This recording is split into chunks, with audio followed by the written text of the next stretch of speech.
A very happy Memorial Day, and thank you to all our servicemen and women who have so bravely served this country. If you are catching us after Memorial Day, remember you can be a part of the podcast. It's usually Sunday nights at 9, but with the holiday, we moved over to Monday, and we're doing it at 11.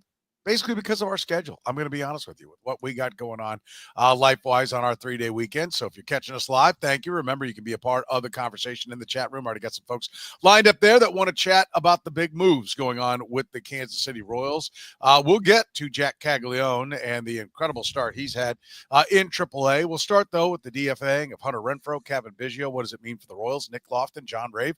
How can they help this team? We will, yes, address Jac Caglianone's incredible start to AAA. What is the timeline for his big league debut now?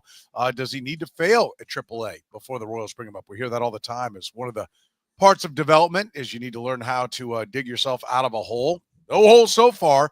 Is he alone, Jac Caglianone, enough to help this Royals lineup to make it what it needs to be? Is it time to push Michael Massey down to the minor leagues? Chris Bubich, is he going to be a top 3 Cy Young winner, top 3 Cy Young finisher?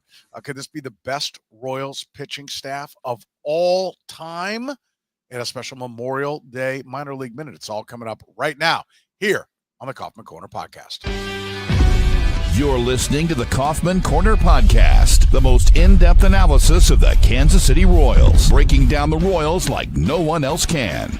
Kaufman Corner is hosted by Rany Jazayerli and Soren Petro. Rany is a co-founder of Baseball Prospectus, author of Rany on the Royals, and a former columnist for Grantland, The Ringer, and The Athletic. Soren is the award-winning afternoon drive host of the program on Sports Radio 810 WHB in Kansas City. Kaufman Corner is proudly brought to you by David Starnes Allstate Insurance, covering all the important things in your world. Home, business, life, and even the fun stuff as well. Motorcycle, boat, ATV, you name it, get with Dave and he'll have you covered. Give Dave and his crew a call at 816-781-7331. Visit them online or stop into any of their locations, including North Kansas City, Liberty, and Branson, Missouri. Don't put those insurance needs off any longer. Get with Dave today. He'll give you peace of mind for the things in your life most important to you. And now, here are your hosts, Rany Jazayerli and Soren Petro.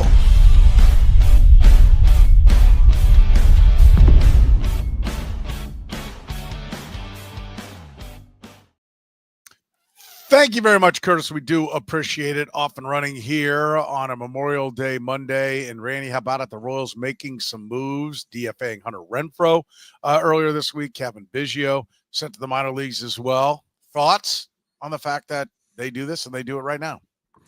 Well, Soren, they released Hunter Renfroe on May the 23rd. They released Hunter Dozier on May the 22nd. So the lesson here is if your name is Hunter and you suck, beware Memorial Day because the Royals will cut you. I mean, I think this is, look, when you look at the big picture here, I think JG Piccolo handled the having Hunter Renfroe on the roster problem about as well as he handled the Hunter Dozier problem, which is you don't cut the guy in spring training. You give him an opportunity, even though you know he's in decline. But as soon as he struggles, you start leaning him, out of the lineup, spotting him against certain pitchers, pinch hitting or taking him out for defense as much as you can. And, after 6 to 8 weeks, 150 plate appearances of playing time, you've seen enough. You let him go, and he's done as little damage to the team as possible without there are clubhouse dynamics. You have to honor the contract, but you also have to honor the veteran who has spent a long time in the major leagues. Yes, I was as frustrated as anybody that Hunter Renfroe was hurting this team on the field.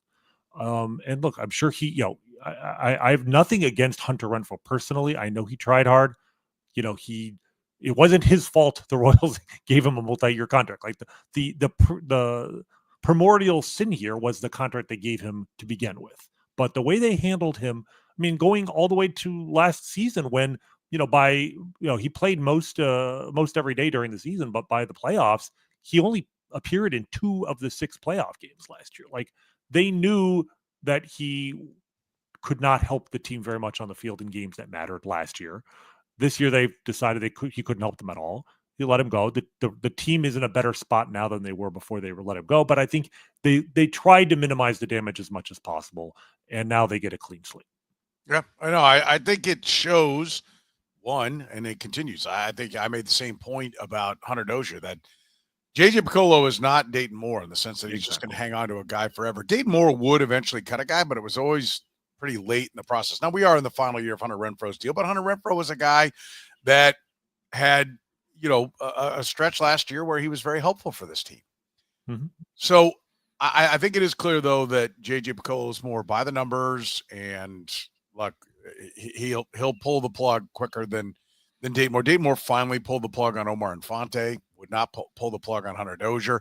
Yeah, he was kind of like in the last year of a deal, he'd cut a guy, but if you had multiple years left, you weren't going to get cut. I know that doesn't apply in this one because Hunter Renfroe was in the last year of his deal, but it just does feel like JJ Piccolo's got a quicker hook.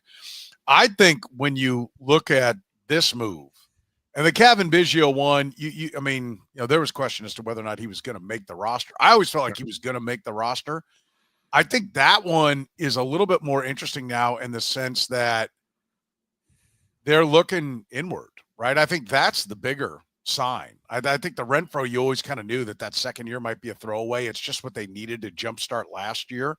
And so I think, cutting him this year was probably the plan, but not with the offense stinking. It was the plan with the offense being good, and they had a guy who was truly better.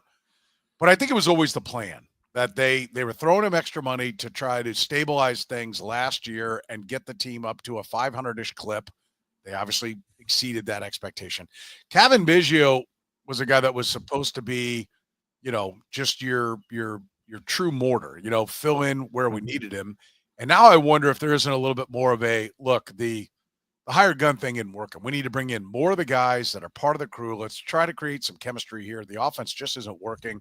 And the guys know Nick Loftin. The younger guys all played with him in the minors. And I think they're trying to create, a more of a clubhouse presence, with a guy that, Vinny Pasquantino, Bobby Witt, a lot of the guys on this club played with. And so my assumption is that there's a friendship, a camaraderie there that's amongst it. And I think that's the button that they're pressing here, because they brought Nick Loftin up, 3 weeks ago and didn't even play him. Right. So it wasn't like, we love Nick Loftin, we got to get him up there. I mean, I think they still kind of have questions. I think that to me is a little bit the more interesting move. And I know Kevin Biggio was not sent out for, and Nick Loftin brought in for him. I know John Rave has been brought in this morning as we sit here broadcasting live at a little after 11 a.m. Central Time. And so that move has just come down. I know that's the corresponding move, but the writing of when Nick Loftin got the call, if you're Kevin Biggio, you're like, well, what? Hang on, that guy kind of does what I do. Right? So to me, I don't know about you, Rany, but I think that's a little bit the more interesting one, because I think this was, again, I think their hope was that they'd have, Gavin Cross shoving Hunter Renfroe out, or that Renfroe would be hurt and Gavin Cross or one of their guys would be just forcing his way into the team. It was always part of the plan. I don't think cutting Kevin Biggio was part of the plan. I think Kevin Biggio is them trying to press another button to get things going. Yeah, I mean, to me, honestly, and I as much as I hate to admit this, to me the surprise is that it's Kevin Biggio and not Michael Massey, right? And when you talk about like the desire to have kind of their quote unquote their own guys and the clubhouse cohesion, I mean, I have no reason to think Kevin Biggio is bad in the clubhouse, but like Michael Massey's been part of this crew for many years, right? And I mean, I think we have it on the agenda here later in the show, but like Michael Massey is hitting worse than Kevin Biggio. To me, the surprise, honestly, is that Kevin Biggio doesn't have options, but he was optioned to Omaha, which means he accepted the option. You can consent to being optioned to the minor leagues. It does make me wonder if the Royals gave Kevin Biggio some sort of an assurance where it's like, look, we'll bring you back up within 2 weeks, 4 weeks, some number, or you can opt out of your contract at that point. You can leave at any time, but we'd like to keep you around because we might need you back. And that does make me think that Michael Massey is sort of on his last legs here. He's in the lineup, I think, this morning. But I mean, Michael Massey's got a 489 OPS right now. Even Kevin Biggio, with no power at all, has got a 543. At least he was getting on base okay at 296 OBP. And when Nick Loftin got called up, I mean, that was my thinking, is that he might displace Michael Massey.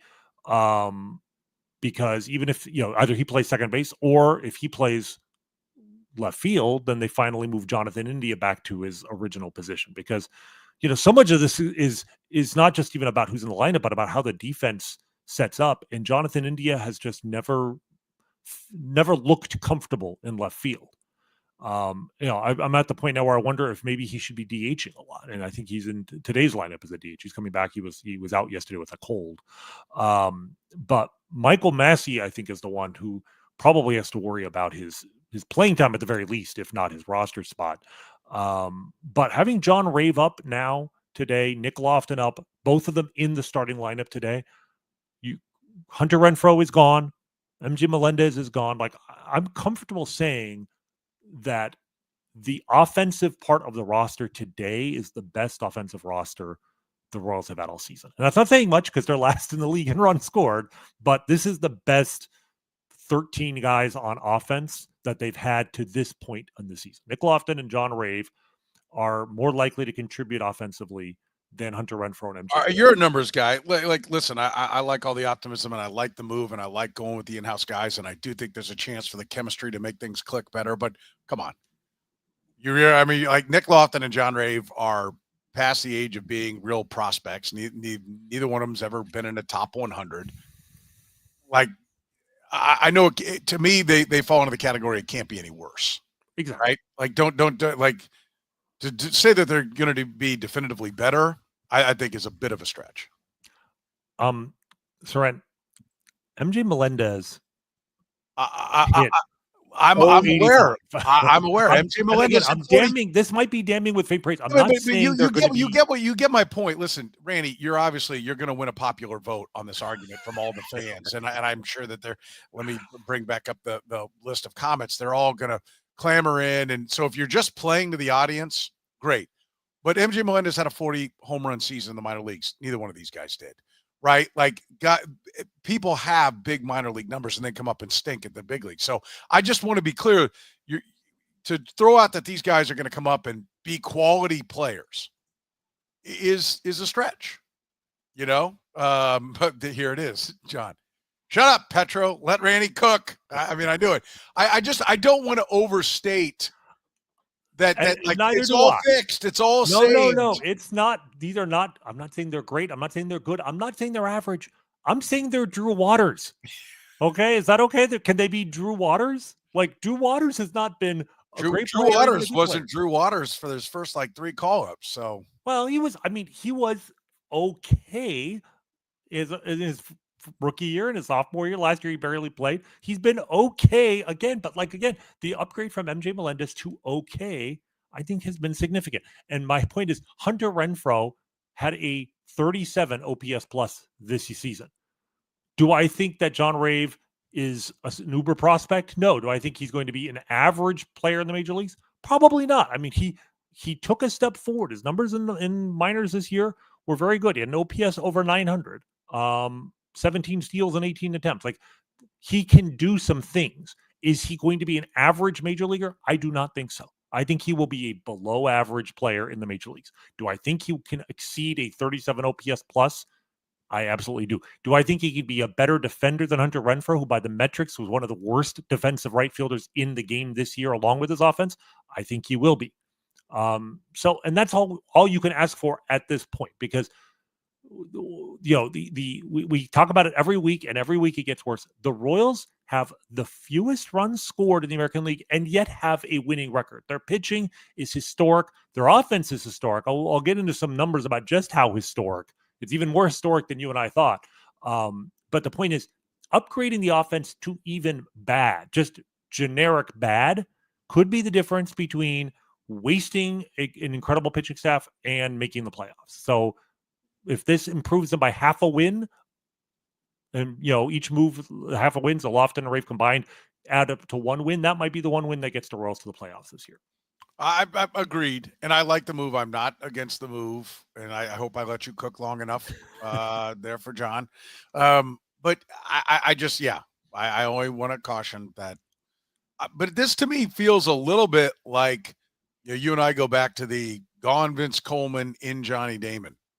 Where the Royals waved the flag on the veteran group that they had, and I can't remember who all they cut. Bip Roberts, was he on the team and part of that? Maybe. That Yeah, cutting, and 95. they cut like 2 or 3 guys, and then they brought up, I think it was Michael Tucker and Johnny Damon and, you know, a number of young guys, and then they actually played better baseball. Right. You know, there was like a chemistry. It was kind of like the crew was back together, and they played better ball. And this feels a little bit like that to me. Like that's a bit of what they're trying to capture here, and I'm all for it. I'm all for it. And can we just take a moment? I mean, they do have guys that they're turning to in their system. I mean, Nick Loftin and John Ray being promoted, they're producing down there. This isn't, you know, no offense to the local kid. I don't mean to be picking on him, but this isn't Bubba Starling getting the call up so that they can say a first round pick made it to the big leagues, right? Like Nick Loftin has been getting on base at a historic rate. And so there's real reason to say, okay, you know, he's the right age. He's producing down there. He's position flexible. This isn't just doing it to add to our, we can claim how many guys from our draft made it to the big leagues when they have no appreciable chance of, you know, of being an effective player. Yeah, no, I mean, and you make a good point about how, like, you know, these guys played together in the minor leagues for years, and adding, you know, Raven Loftin to the major league team. I mean, we could go through the major league roster now, but, you know, half of these guys might have been all on, you know, Northwest Arkansas at the same time in 2021 or whatever. I mean, John Ravis was in the 2019 draft, and that draft is, we talk all the time about the 2018, the pitcher draft, Singer and Lynch and Bubich and not forget Kyle Isbell in those first 3 rounds, which was a terrific draft.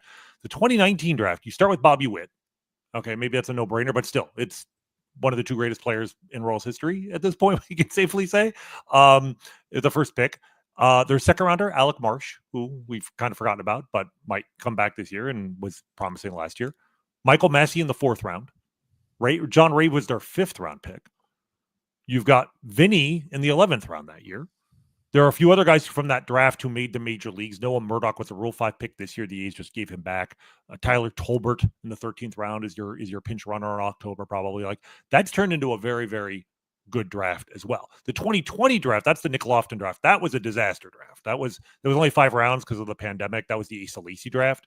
But Nick Loftin is like the one guy from that group that might turn into something for the Royals. But the point is, these guys all kind of entered the organization around the same time. And yeah, to the extent that they've developed a camaraderie in the minor leagues, you know, having Rave and Loftin in, you know, the major league outfield next to Kyle Isbell, and on the infield, you've got Witt and Vinny. You know, Michael Garcia wasn't drafted, obviously, but he came up around the same time. Like, these guys have known each other, and Michael Massey for many, many years. I don't see how that hurts. Like, that would be a good thing. Let's also take a minute to talk about the system, which has not been ranked highly at all for the last 5 years. Freddie Fermin, homegrown. Salvador Perez, homegrown. Vinny Pasquantino, homegrown. Jonathan India, not homegrown, but a homegrown pitcher, was used to acquire him. Michael Garcia, homegrown. Bobby Wood Jr., homegrown. Nick Loftin, homegrown. Where else do I need to go? Let's see. Michael Massey, did I say him? Homegrown. John Rave, now homegrown. Kyle Isbell, homegrown. Drew Waters, acquired in a trade, but finished up in the Royals minor league. So a little bit of homegrown seasoning there. Chris Bubich, homegrown. Noah Cameron, homegrown. The bullpen, Daniel Lynch, Angel Zerpa. I mean, there's the system has produced a ball club that is competing, and the ones that aren't, I do want to point out the 2 biggest pieces that aren't, and 3 of them really. Let's take Cole Reagans in there. They trade for Cole Reagans with a guy that they, you know, for a guy that they signed and flipped, which is good. That's a positive because it shows that they're requiring talent in every way possible. But I do want to point out that Michael Walker and Seth Lugo, if we go back to last offseason and they set out on a shopping list, we need 2 starting pitchers. We need weapons in the bullpen. We need a bat, a right-handed bat for the middle of the lineup. Every piece of their acquisitions is now gone except for 2. Michael Walker and Seth Lugo. Right. And I do think Hunter Renfroe, like I said, served a purpose, and I think they knew all along, you know, again, for different reasons why I think they were ready to move, would be ready to move on from him this year. But as we move forward, and as you look at this past offseason, it explains why they did what they did. right? Those were moves to stabilize the organization and were not the Garrett Hampsons and the Adam Fraziers and all the different pieces that they did in reality, and the bullpen pieces. They were shopping at the bottom of the barrel to right the ship. What really came through were frontline starters that had been productive, that they paid. Right. There is no point, and this is where this organization needs to be. The mortar guys, the utility guys need to come from their system. They are now. The bullpen pieces need to come from their system. They need to be starters that have been pushed out of the starting rotation by better starters. And so now that they have an endless supply of guys that can come up and be the bullpen pieces, you do not need to be giving $4 million and $5 million to guys that are 33 years old and you're wondering whether or not they're going to be able to do it. This is where it needs to be. And they took a run at Santander. And by the way, they were right to bail out at 3 for $60 and let the Jays go for 5 years. He's been terrible this year. They made the right move. And then they went for an $11 million reliever in Carlos Estevez, who has been well worth it, right? I know he hasn't been perfect, but he's been well worth it. So I do think looking at the totality of what they did 2 years ago and what they did this next year, they're evolving into what a contending team should be. And their system has to produce those pieces. It hadn't when they made those moves. It is now, and it needs to continue to. Absolutely. No, your point about save your money for the impact players, right? And you should have a farm system that at the very least can alleviate the need to sign the Hunter Renfroes and Chris Strattons of the world. Because, they're not getting a ton of money individually, but like those two combined this year making $12 million, 7.5 to Hunter and 4.5 to Chris Stratton. Like you sign 2 or 3 guys at the mid-tier. That's enough money to go out and sign an impact player, maybe not a superstar, but $12 million this year. I mean, they're paying, last year they gave $15 million a year to Lugo and 16 to Walker, the other way around. They're paying Walker about 18 this year. Like you could almost get there just with those guys. Save that money by developing from within, and then spend your money on the true impact players that are out there. The one thing I want to say about how homegrown the team is, the offense is very homegrown, but that is maybe not the compliment we mean it to be, because their offense is the worst in the American League, right? Like what to me, the story of not just this season, but last season as well, of JJ Piccolo's success as general manager has been to somehow navigate the fact that when he took the top job, I don't like saying he inherited because he's been here, but still, when he became the grand poobah of this organization, he inherited at that point a terrible farm system, and he has found a way to navigate around that to make this team better. I mean, because, it seemed hopeless when you come in and you've just lost 97 games, you go out and lose 106 your first year, and your farm system is terrible. Maybe it wasn't quite as terrible as they thought. Obviously Bobby Witt was already in the major leagues. Vinny was already in the major leagues. Some of these guys were already there. But at the same time, they expected big things from MJ Melendez, and that completely fell flat. Nick Prado completely fell flat. But navigating that by signing Lugo, signing Waka, trading for Reagans, they built a rotation out of almost nothing, salvaging Chris Bubic this year, turning Noah Cameron, who was a well-regarded prospect, but not a top 100 guy by any means. And here we are 3 starts into his major league career, and he's turning heads, right? So they've done this without the farm system being great. And the hope now is you have the new scouting director. At some point, we'll need to talk about last year's draft as a whole, not just Jac Caglianone, because the early returns have been promising. And if the farm system starts becoming productive, given what JJ has been able to do without a productive farm system, it actually augurs really well for the future, I think. Yeah, it does. If you are looking for a great future when it comes to handling your insurance, David Starnes Allstate Insurance has you covered. David Starnes Allstate Insurance, serving the Kansas City area and all throughout the Midwest. With David Starnes Allstate, it's not just about fender benders. Beyond traditional safeguards, enjoy perks like roadside assistance for unexpected breakdowns, transportation expense coverage when your car is in the shop, auto replacement protection to keep you on the road in style, and much more. You can give Dave and his crew a call at 816-781-7331. Visit them online or stop into any of their locations, including North Kansas City, Liberty, and Branson, Missouri. David Starnes, Allstate Insurance. Your favorites are back, Kansas City. Now for a limited time at all your KC Whataburger locations, get the Mushroom and Swiss Burger, 2 large beef patties, Swiss American cheese, fire-roasted mushrooms, and creamy au jus. How about the sweet and spicy bacon burger? 2 large beef patties, American and Monterey Jack cheese, bacon, grilled onions, and topped with sweet and spicy pepper sauce. Or grab the patty melt. Even the honey barbecue chicken strip sandwich. They're all perfect with the Whataburger Banana Pudding Shake. Remember, Whataburger's open 24 hours a day with breakfast served from 11 p to 11 a. And don't forget, you can get all your Whataburger favorites and more by downloading the Whataburger app with the QR code. Whataburger, proud sponsor of the Kaufman Corner podcast. Gann Asphalt and Concrete, proudly serving the greater Kansas City area. Nationally recognized full-service paving and pavement maintenance contractor. Locally owned and making parking lot problems disappear in Kansas City since 1994. Let Gann educate you about the most cost-effective way to solve your parking lot problems. With free consultations, no commissions, in-house crews, and every project comes with a written warranty, Gann Asphalt keeps your parking lot safer and helps you and your business avoid unnecessary delays and costly expenses. Find Gann online at GannAsphalt.com or call 816-484-3338. Gann Asphalt and Concrete. One contractor, all things parking lot. All right, Rany, let's talk about Jac Caglianone. Who? Yeah, exactly. The MLB Network had a feature on him and was asking the question, do the Royals need to bring up Jac Caglianone? Yesterday, some friends of mine were getting together and we were watching different things, and MLB Network was on where we were, and on one of the TVs, like, oh my God, they're talking about Jac Caglianone. Like, that is now a national conversation with the way that he is striking the baseball. And if Jonathan India is going to play second base and Michael Massey's going to play the outfield, and Michael Massey's not hitting, his left-handed bat could be replaced by the left-handed bat of Jac Caglianone if he's going to play in the outfield. Let's start with what we now think of the way he's dominating AAA. What is the ceiling for this guy now? I don't know if the ceiling is necessarily higher than we thought it was, when he was in the Arizona Fall League starting to put up those ridiculous exit velos, because that's your ceiling is sort of on some level predicated by just how hard can you hit a baseball. But his floor has gone up considerably because, he's moved up a level. It's not just, yes, he's hitting bombs. We will get to the bombs shortly.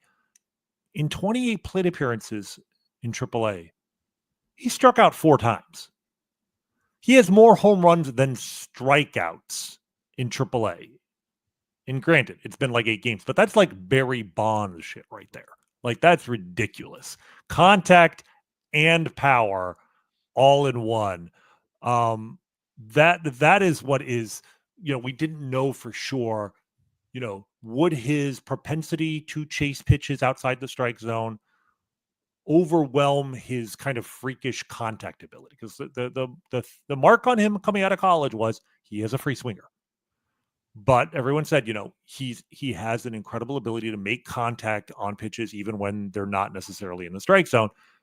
But is that going to hold up against professional level pitching? I mean, he's not the major leagues yet, but he's the next best thing, and it's absolutely holding up. Like, he is not striking out a bunch. And I would love for him to develop plate discipline. But he doesn't have to be 100 walk a season guy. He doesn't have to be like Aaron Judge walk rates, because he doesn't have Aaron Judge's strikeout rates, to be perfectly honest.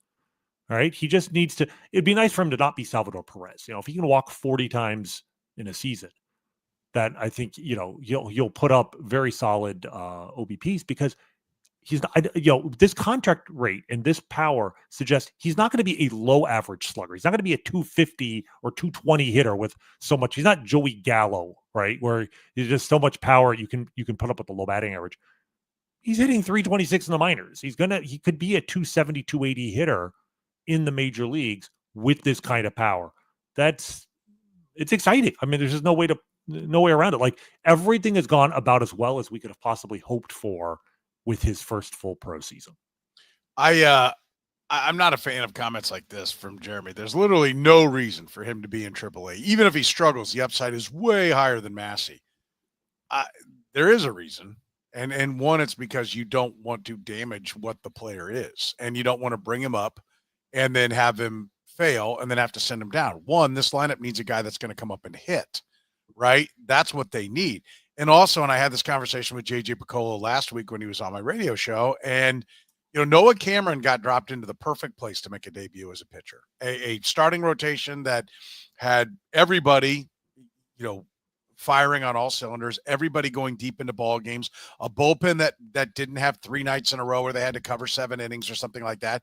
The way it used to be when Royals pitchers would make a debut, that the kid came up and felt like he had to go 9 innings, a 1-run ball, or that he wasn't going to win. Instead, Noah Cameron got dropped in amongst a pitching staff that had given the bullpen plenty of rest, and all he had to do was feel like if he can go out there and get 5, he's done his job, and he got 6 and did great. And he's pitched, been able to pitch knowing that he doesn't have to save the pitching staff. It is the exact opposite right now for Jac Caglianone. He will be dropped into a lineup where everybody goes, save it. You're going to be the guy. This lineup sucks. It's the worst lineup in baseball, and you now have to save it. And the expectations are going to be giant. So there is 100%, absolutely a reason to not promote him right now. Let's be clear. Making over-the-top statements like that are what creates we had to do it. No, you don't have to do it. Okay. And fortunately, JJ Piccolo and his group don't react based upon, knee-jerk reactions. To me, the question is, there's no doubt that he looks ready. Could he survive at the big leagues? Yes. Could he thrive? Perhaps. We'll see. It's a big step up. It's another level. I hope everyone listened to Rany talking about him hitting 320 and that he could hit 275, 280. If your idea is that this guy's going to come up and be an MVP right away, that's highly unlikely. It does happen. I mean, Albert Pujols hit the ground running like a stud. Carlos Beltran hit the ground running like a stud. And that's what you're trying to create for Jac Caglianone. He's going to be up quickly, but they talk a lot. First of all, they're not morons. All right. So start with that. And if you can't find a reason, then you're not trying. You need to think about it because these are not idiots and they want to win. Their jobs are based upon winning. Okay. So nobody's out there going, I hope we can lose. Does he need to have some struggles at AAA and work his way through that before he comes up? Rany, is that they talk a lot. Everybody in baseball talks about having struggles, figuring it out is a big part of preparing you for the big leagues. Does he need to do that at the AAA level or not? The way I would frame it is, if there is a weakness in his game that can be exploited by major league pitching, you would like to see it exploited by AAA pitching first to see if he can make the adjustment, right? So the point is failure, the teams will say this in part because it sounds good and, you want to be encouraging to your players that this idea that, we want you to fail so that you can, succeed. Well, if you don't fail because you can't fail because you're just so much better than everyone else, I prefer that player. I prefer the player who has no weaknesses and never fails, and you could leave him in AAA forever and he'll never fail. That's unlikely. But, the same JJ Piccolo who was saying that he needed to stay in AA to work on unspecified things 3 weeks ago, was promoting him to AAA 10 days later, because if he did have a weakness, the AA pitchers could not find it or could not exploit it. So if in 28 plate appearances is way too short a period of time to know, but in a month, if he's still raking like this at AAA, at some point you may have to come to the conclusion that if he does have a weakness, he is not playing against a level of competition sufficient to expose it.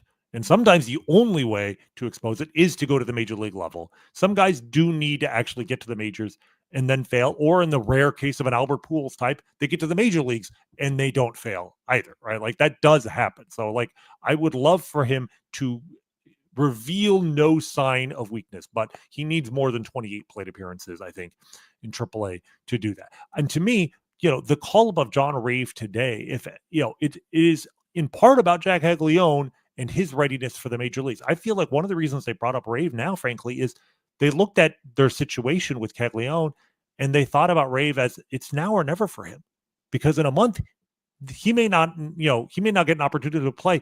Why don't we give this kid who has earned the right? He's played well and improving now. His third full season in AAA, one of our own draft picks. He's I think 27 years old. He's not young, but 26 or 27. I know 26 or he's 27 years old. Like it's now like he's earned a chance, and in a month he may not have that chance.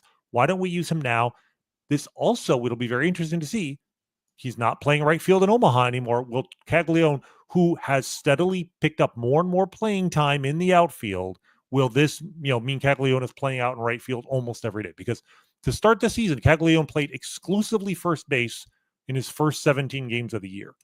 Then his last 21 games in AA, he played the outfield 7 times, exactly 1/3 of the time. I think he's 6 times in right field, once in left. In his 6 games in AAA, he's played the outfield half the time, 2 in right, 1 in left. And now with John Rave being called up, it's the perfect opportunity to give Caglione the lion's share of playing time in right field.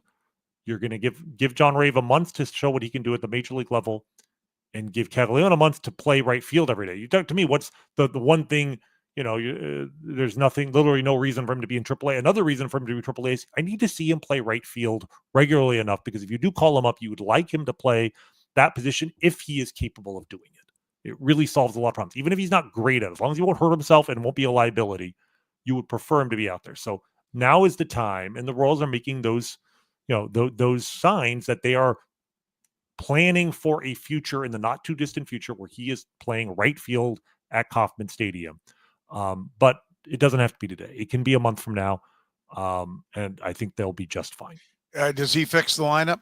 Does Caglione by himself fix the lineup? I mean, to me, fixing is not a binary thing. No, is he going to single-handedly make the lineup average? No, because in order to make the worst lineup of the American League an average lineup, you would need to add like 80 runs over a full season. Like he would have to be almost Aaron Judge caliber to fix the lineup. Could he make the worst lineup in the American League the 3rd worst or 4th worst? Yes, I think maybe he could. But even if he's just okay as a rookie, he will make them, I think, better.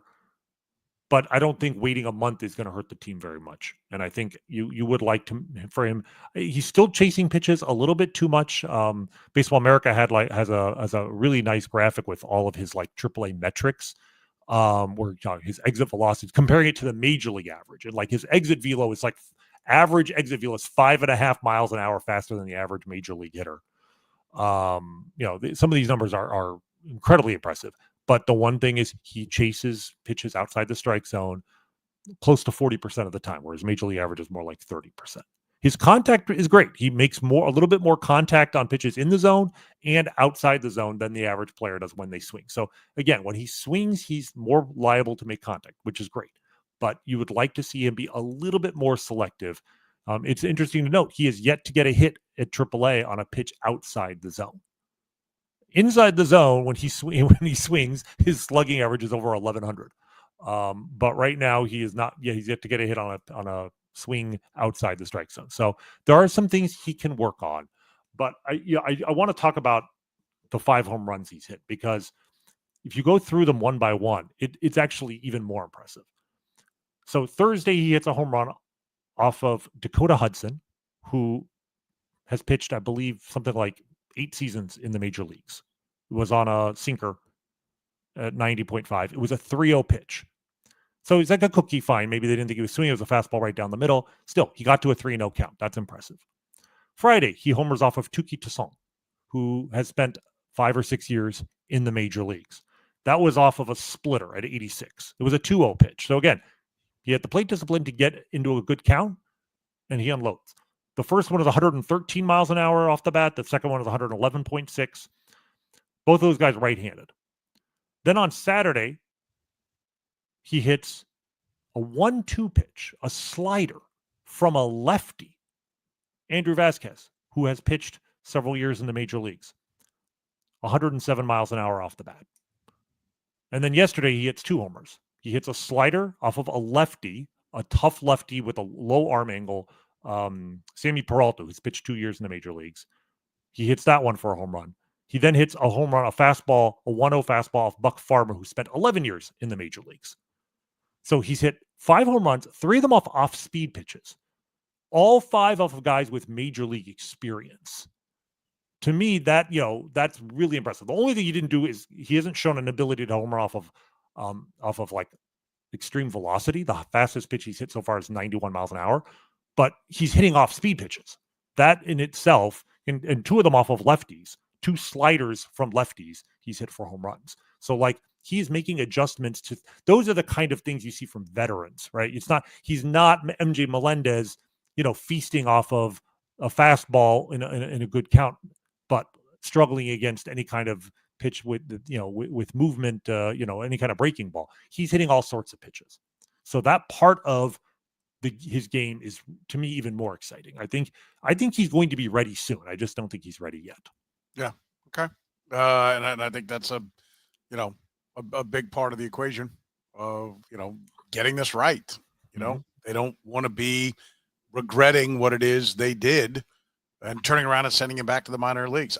There's also, I heard this, just the idea of letting Omaha have the guy for a little bit. They've been waiting. They do have a fan base up there, and you kind of want to create that connection. I think that's an interesting theory on that one, but we'll see. If you've been hurt in an accident, only one folks to call. That's our friends at Northland Injury Law. Northland Injury Law, Kansas City's Google 5-star rated personal injury lawyers, serving KC for more than 40 years, voted Kansas City's #1 accident lawyers, helping people with serious injuries from car accidents, work accidents, falls, and other personal injuries. Northland Injury Law doesn't get paid unless they get money for their client. Don't wait, get compensated now. If you have a case, text HURT to 22222. That's HURT to 22222, or call 816-400-HURT. That's 816-400-4878. The choice of a lawyer is an important one and should not be based solely upon advertisements. David Starnes Allstate Insurance. Elevate your coverage, elevate your confidence, and drive worry-free. Covering all the important things in your world: home, business, life, and even the fun stuff, as well as your motorcycle, boat, ATV, and you name it. Get with Dave and he'll get you covered. You can give Dave and his crew a call at 816-781-7331. Visit them online or stop into any of their locations: North Kansas City, Liberty, and Branson, Missouri.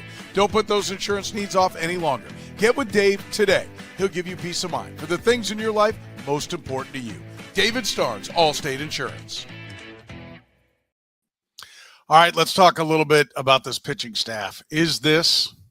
Could it be the best pitching staff in Royals history? Two guys that finished top 3 in the Cy Young voting. One guy this year, different guy who's got to be top 5 right now, in Chris Bubich. What do you make of the pitching staff right now? So, Soren, and by the way, you wrote this topic. When you said pitching staff, did you mean starting rotation, or did you mean entire everything? Pitching staff? I mean everything. So this is the 57th season in Royals history. And if you rank the 57 seasons by the team's ERA plus, right? So ERA, but adjusted for ballpark and league, right? Because, you go back to, 1971, 72, the offense was so down in the American League. The 1971 Royals had I think a 3.25 team ERA, which sounds elite. It was, barely above average. So we're making those adjustments. 1972 Royals had a 3.24 ERA that was below league average, or worse than league average, I should say. But if you rank the 57 seasons, it's actually the Royals historically have had an average pitching staff. 27 times they've had an ERA plus below 100, meaning worse than average. 28 times they've been above 100, and twice they've been exactly 100. Okay, so there's a wide range here. 3 times in Royals history, they had an ERA plus of 118, 18% better than league average. The 85 Royals, not surprisingly. The 87 Royals. And then the 1994 Royals. And you would never think of that because that was in the middle of like a really high offense era. But that was the team with David Cohn winning the Cy Young Award. Kevin Apier won 14 games in a row right before the strike. So those 3 teams had a 118 ERA plus. But the best ERA plus in Royals history was actually the 2013 Royals at 120. And that's the team that really started to launch, Greg Holland and Kelvin Herrera. I think Wade Davis was still in the rotation. He hurt, but like James Shields was good on that team. Irvin Santana was on that team. That was the best pitching staff. I think they gave up only 601 runs on the season. which is might be. I think that's the lowest run total allowed in a full season in Royals history, because the 72 season, there was a strike and there were only 156 games, something like that. So 120 is the all-time record. The 2025 Royals are at 136. They are almost twice as much above league average as any other Royals team in history. And it's both the starters and the relievers, right? Like it was one of my bold and daring predictions before the season that the Royals would have a top 10 bullpen by whatever metric you care to use this season. And I think they're like 5th in the league in ERA or something like that. Like, I mean, for the season right now, let me get the exact numbers here for you. The starters are at a 2.93 ERA. The bullpen's at 3.22, but of course that includes Chris Stratton and Sam Long, who combined have allowed 29 runs in 24 innings. Get this, Chris Stratton and Sam Long have allowed almost 1 out of every 6 runs the Royals have given up this season. They've thrown 5% of the team's innings, but given up like 16% of the team's runs, and they're no longer on the roster. It is top to bottom an absolutely sensational pitching staff. And it absolutely needs to be, because again, the Royals are dead last in the league in runs scored.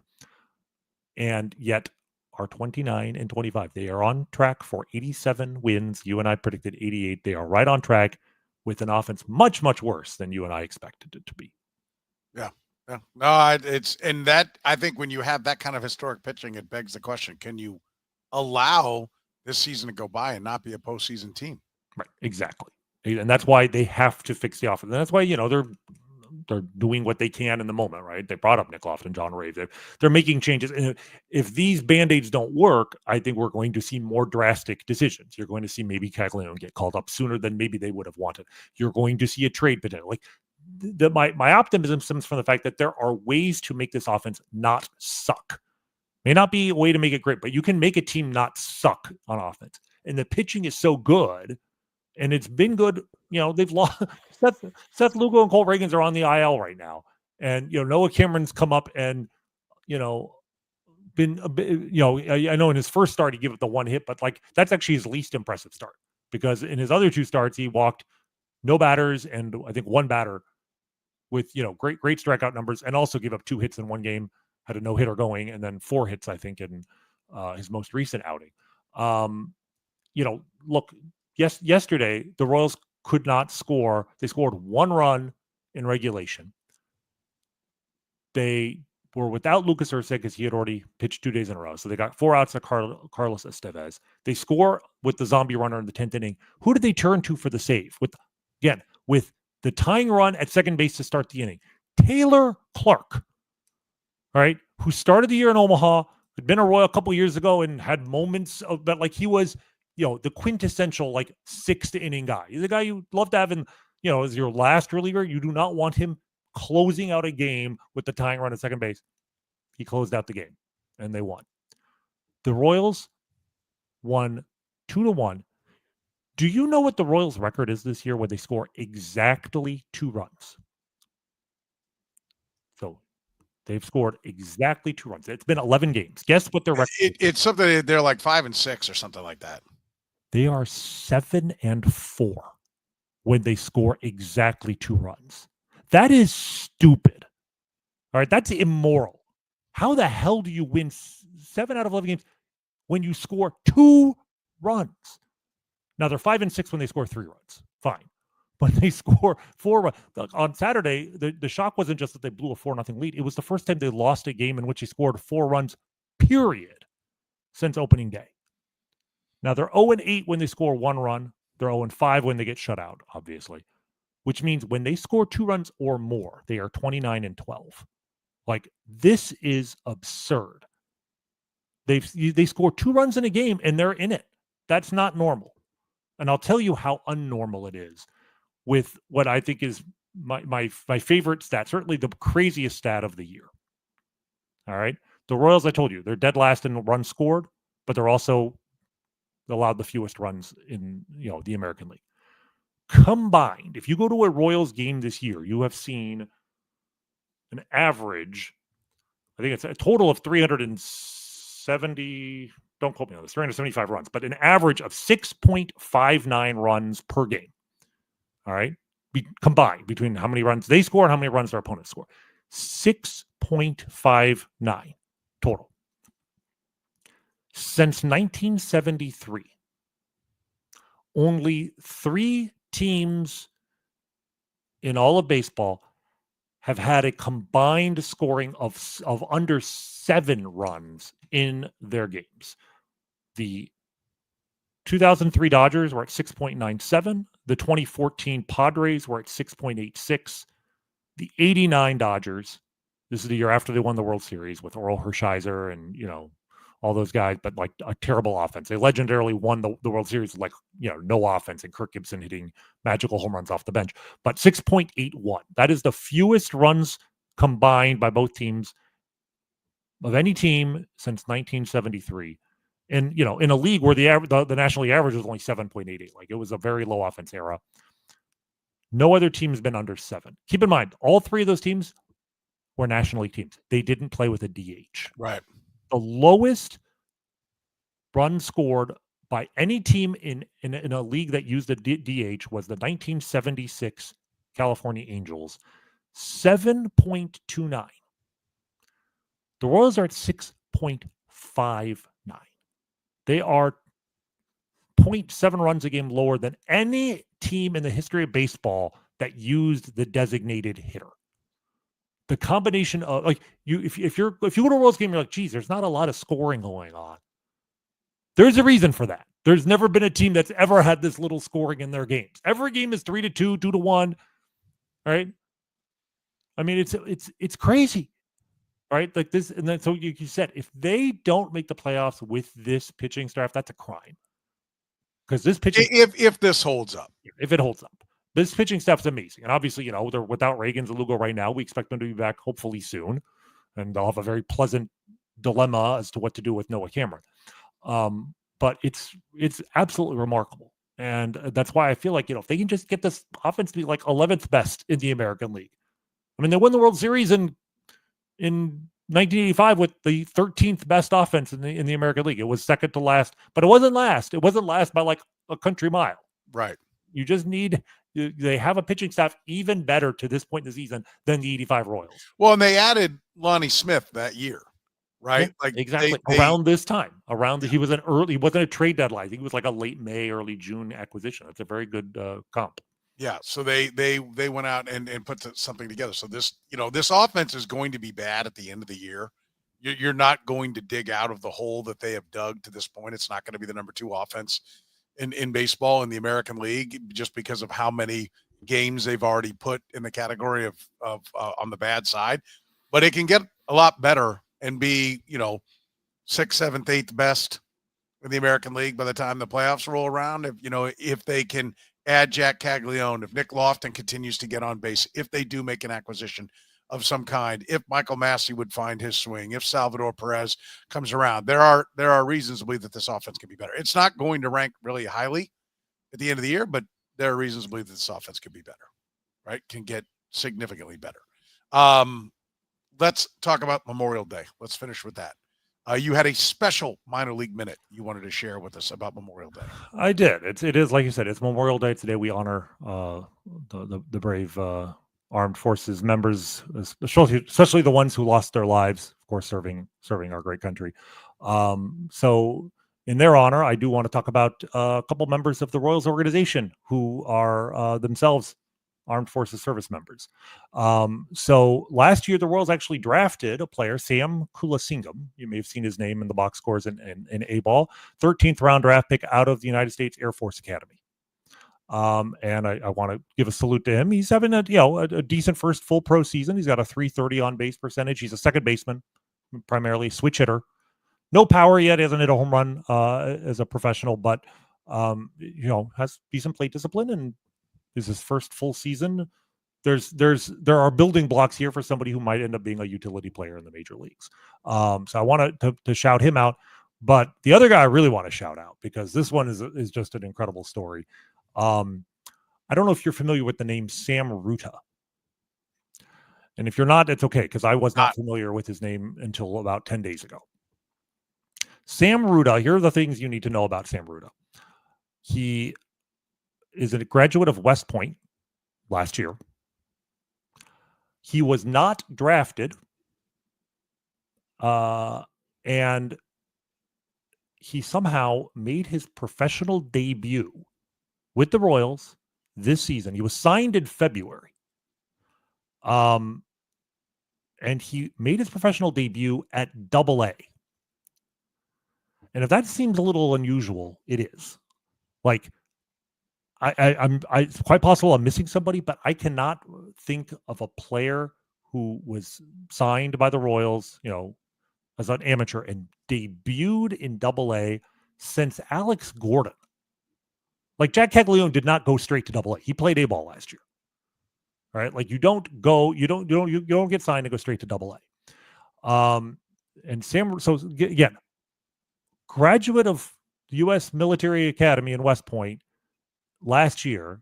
Now, he was on the Royals draft radar. Like, he didn't completely come out of nowhere, but it's only a 20-round draft, and that's something to keep in mind, because in the old days, if you didn't get drafted, the draft go 50 rounds, 70 rounds, whatever, like you were really obscure.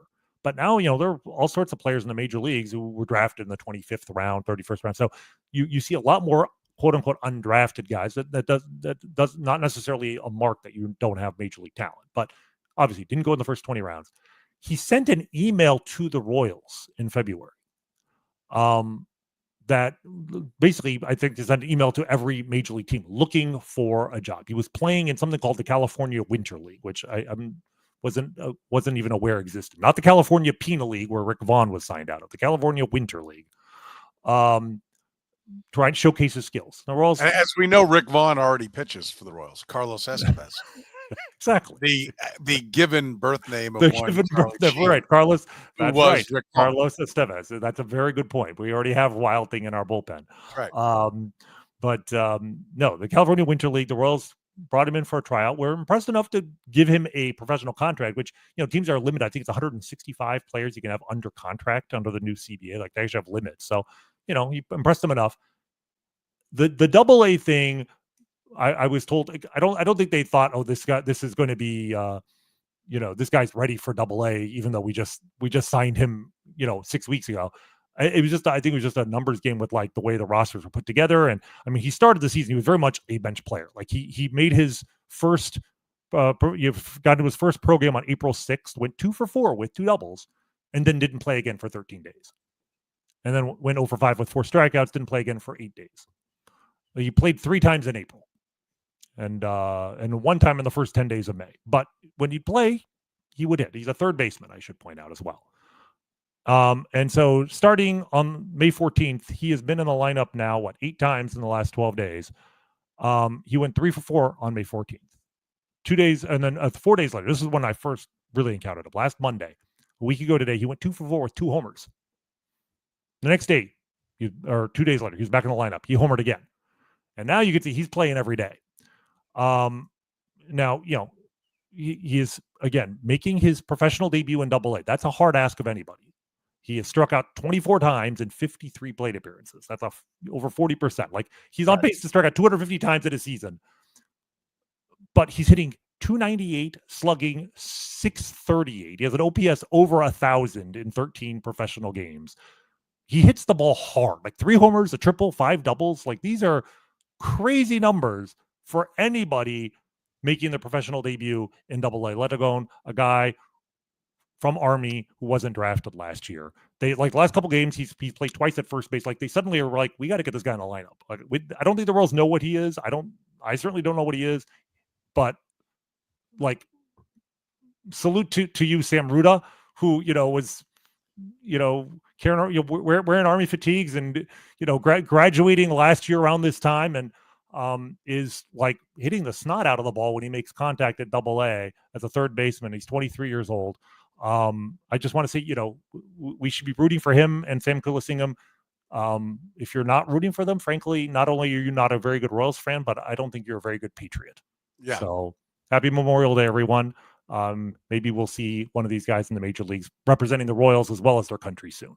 Yeah, absolutely. Absolutely. Remember, you can always support the Kaufman Corner podcast by supporting our great sponsors like David Starnes, Allstate Insurance. Dave and his crew. You can give him a call right now at 816-781-7331. All your insurance needs. David Starnes has you covered. Gann Asphalt and Concrete. Free, no commissions, in-house crews, free consultations. Every project comes with a written warranty. One contractor, all things parking lot. Gann Asphalt and Concrete. Find them online at gannasphalt.com. Our friends at Northland Injury Law. If you've been hurt in an accident, text HURT, H-U-R-T, to 22222 or call 816-400-HURT. Northland Injury Law, Kansas City's Google 5-star rated personal injury lawyers, serving Kansas City for more than 40 years. It's Northland Injury Law. And, of course, our great friends at Whataburger. Chef's kiss. Had a little breakfast from Whataburger this morning. Thank you very much. Now, for a limited time, don't forget you can get the mushroom and Swiss burger, the sweet and spicy bacon burger, the honey barbecue chicken strip sandwich, and my personal favorite, the patty melt. Wash it all down with a banana pudding shake from Whataburger. Open 24 hours a day.